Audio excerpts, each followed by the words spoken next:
Yes, okay, so my boy Ted Gorgagan, right, sent me across this new indie film. It is called Vulcanizadora. I think that's how you pronounce it, right? I've never seen this word before, so I'm just assuming that's what it is. Okay, so it is the new feature from Joel Potrykus, who wrote and directed the film. I mean, Joel wears a lot of hats, right? With this, um, yeah, it is produced by Hannah Dweck, Matt Grady, Theodore Schaefer, and Ashley Porticus. Adam J. Minnick takes care of cinematography. So Joel Porticus, he also edits the piece, right? Michael Saunders is production design. James Kozakowski is set decoration. Um, what else do we do? Brennan Husinger is visual effects. And yeah, our cast, right? So Joel also stars in the film as Derek. Yes, think what's the name? Derek Skibida. Yeah, Derek Skibida.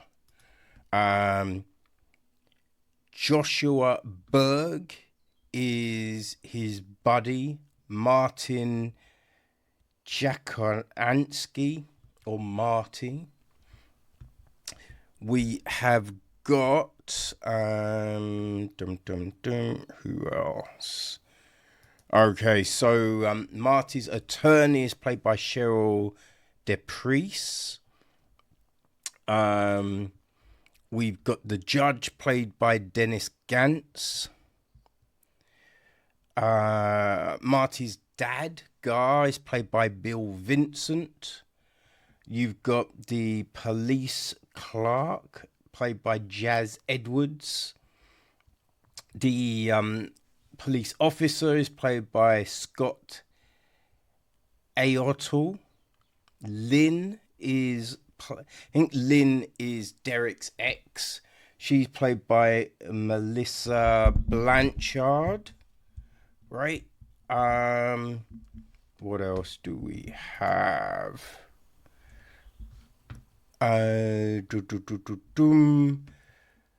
Yeah, like all of this is not listed very well on IMDb. That's why it's all. There's Martell, played by Lynn's new boyfriend, played by Jay Foster. Who else? Right. And Jeremy, Derek's son, is played by his real life son, Solo Porticus. Right? So yeah, that's the gist of things, right? The story. What is this all about, you may ask? Two friends take a trip through a Michigan forest intent on carrying out a disturbing pact. Yeah, that's the film. And boy, oh my gosh. Right, coming in, Ted just said he's got two interesting dark films, right? And this was one of them. And when it starts, I had no idea that it was going to be this type of film, right? Now, you have these two guys, and they're all set to go kind of on a hike, right? We got this heavy metal music playing, which I don't think you expect, but it does seem fitting for these two characters. Now, I would say that the piece of music plays a little long, but when, like, to how Derek starts to talk is perfectly timed with the mute. It's just perfectly timed, right? So if they could just get that, cut that music down slightly, that opening scene is like, boom, that's great. But yeah, we have these two friends. Well, you're assuming they're two friends. We don't know if they're family or like what the connection is. We just know they're going on this trip. And it's like like this is sold as a dark comedy. I wouldn't say it's a comedy. It's more just a dark drama, right? But it's like with life.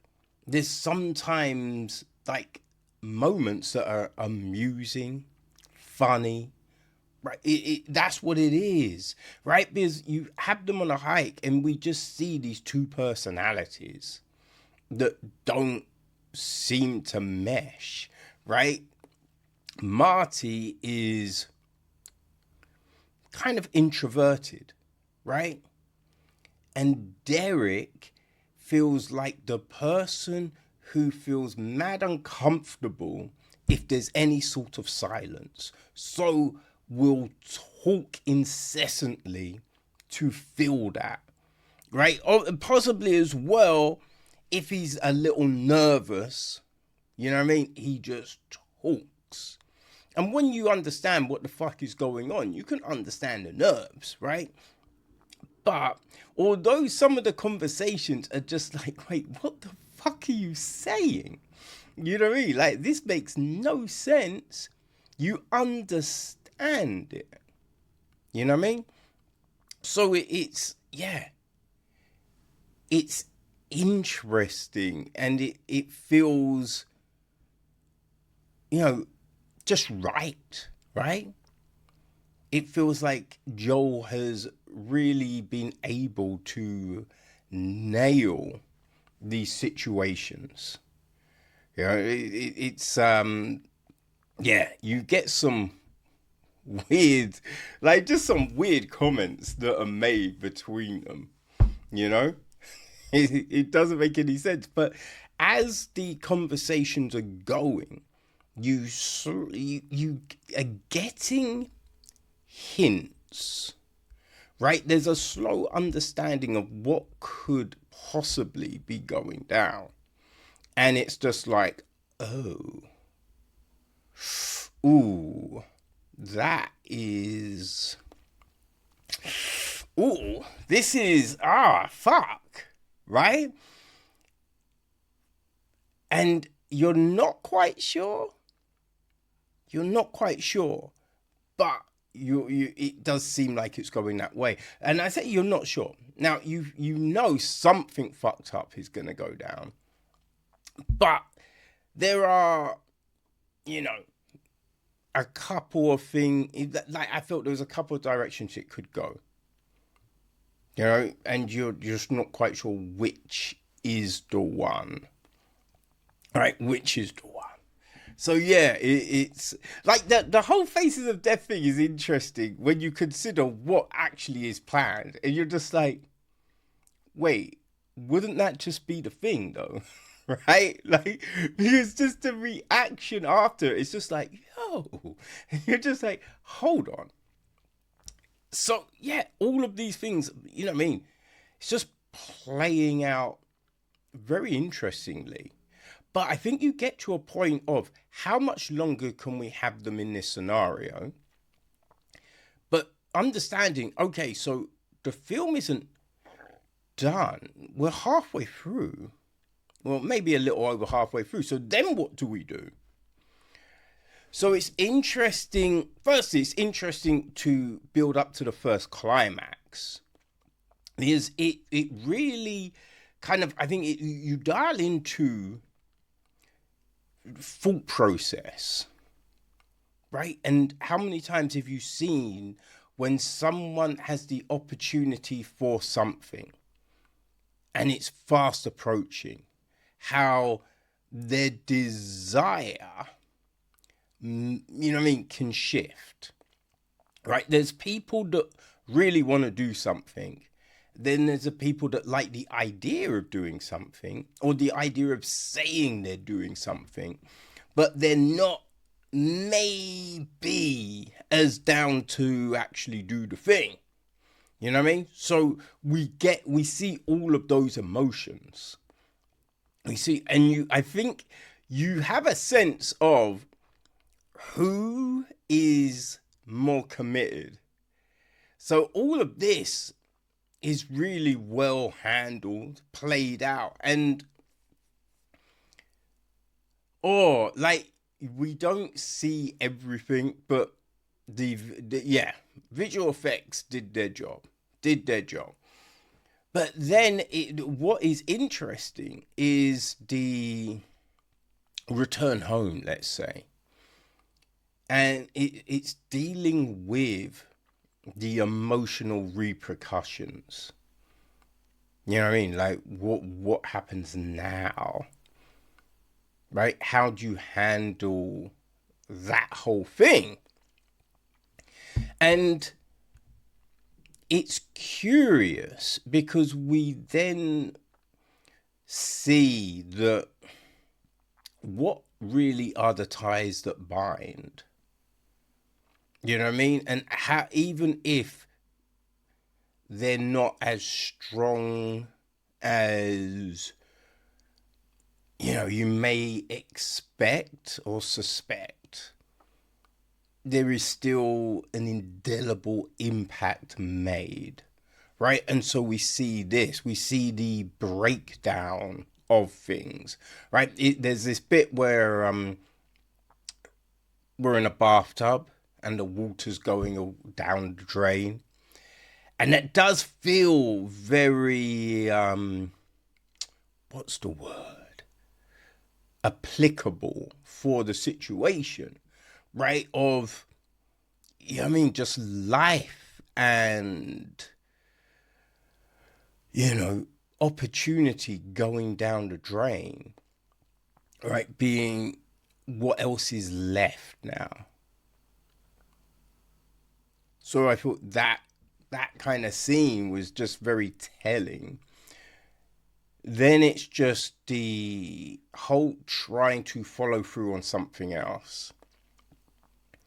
And it's just the difficulty of doing that thing, you know, and just doing anything from this point.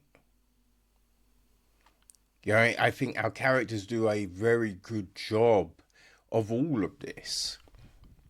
You know, like, as I said, Marty is the dark, brooding, you know, introvert type. And Joshua Burge does a very good job of playing this character.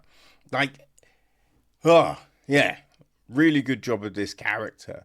There's a bit where he just gives this wry kind of smile. And you're just like, oh, fuck, what is he, you know what I mean, gonna do? And Joel Potrykus as Derek, right? Just that weird energy, being able to give us that kind of, I think, character that is very frustrating. But you feel, you know, you could be friends with him, but he's that friend who, man, they're cool to be around for a short period of time, and then you gotta be like, okay, I'll see you later, right? There's some people you can't hang around with for a full fucking day. You know what I mean? You couldn't see every day of the week, right? There are, you know, bi-weekly, monthly hang, if that, right? But Joel nails that persona. He does a fantastic job of that. You know, like our other characters, I think the lawyer is yeah, I mean, just that expression in court of like, ha, yeah, I did my thing, right? We got the judge and his contempt with the situation. I thought Bill Vincent as the dad is really good because it's just that you feel I don't you know it seems like he might be with dementia, but I think it's just that kind of like no nonsense. I don't really care. Like you're fucking up your life kind of thing. So all of this plays really well. You know, just the way it's shot, right? Some of those lingering, far distant shots, right? With them walking down hills, and we do not. It takes a minute to actually see them, to have them come into focus. But it's just the conversation that is leading that scene. And I think when you're seeing that vast space, right? It brings the magnitude of everything to a clarity, you know what I mean? And I think so. All of that is handled well. The use of those close ups, right, and knowing when to bring you into things.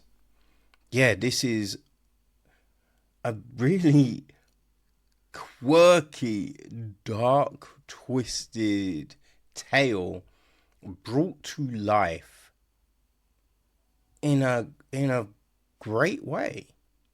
You know, it's handling this disturbing subject, but doing it in a manner that is, I think, truthful. You know, it's not glamorizing anything. It's not downplaying anything. I think it's just really showing the magnitude in its sweeping nature.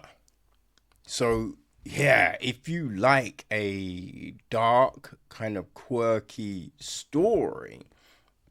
Now, gosh, there was something that we looked at. I think it was, gosh, for Dances with Films, maybe. Yeah, I can't remember what festival it was, but it was based on that. Frack, it's a play. Was it a play? I feel it's a play. Poem. It was based on a poem, right? It was Lonely, Dark, Deep.